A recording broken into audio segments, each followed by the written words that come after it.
Muling magbabalik sa pageant stage ang aktres, TV host at entrepreneur na si Kaylin Pangibarra-Trajano para sa kauna-unahang Miss Grand International All-Star o MGI All-Star 2026. Inanunsyo niya sa social media post ang MGI sa pamamagitan ng headshot photo na irerepresenta ang Pilipinas sa international stage, kung saan ipapakita rin dito ang talent, presence sa stage at higit sa lahat ang advokasya ng mga kandidata.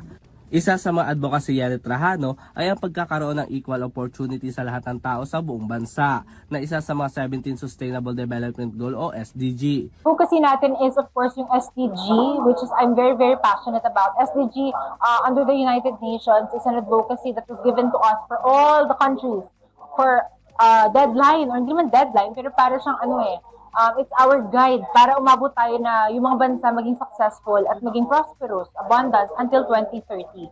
So one of those is equal opportunity of equality, to give equal opportunities for all people around the world to sustain themselves. Again, kaya nga sustainable development goals, to sustain your country and make sure that we are prosperous and abundant for the next couple of years.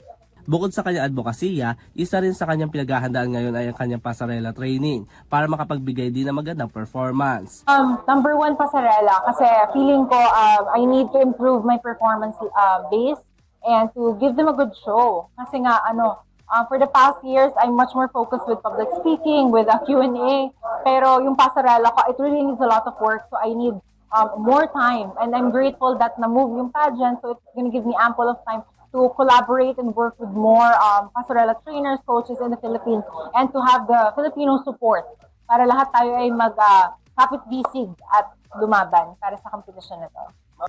Nang tanongin naman si Kaylin kung sino ang gagawa ng kanyang gown at national caution, ito ang kanyang naging sagot. Kaya hindi ko pa pwedeng sabihin, pero siguro ito na lang, hint na lang.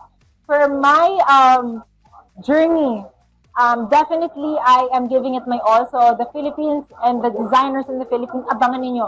Ang magpapadamit sa akin ay ang mga pinakamalalaki, pinakapasabog na designer sa Pilipinas. Magtutulong-tulong po sila para bigyan kayo ng magandang show. At sa ngayon yun na lang. Pero another hint, reveal. National costume, wala pa. Pero again, name it. Yung pinakamalalaking designers na nakikita niyo sa Pilipinas, yun ang mismong susuotin ko. Matatandaan naman na sumali rin ito 2 beses sa Century 2 na Superbuds, Miss Universe Philippines Pampanga, Universal Women UAE kung saan nakuha nito ang corona at nakapaggamit ng ilang awards sa Universal Women International.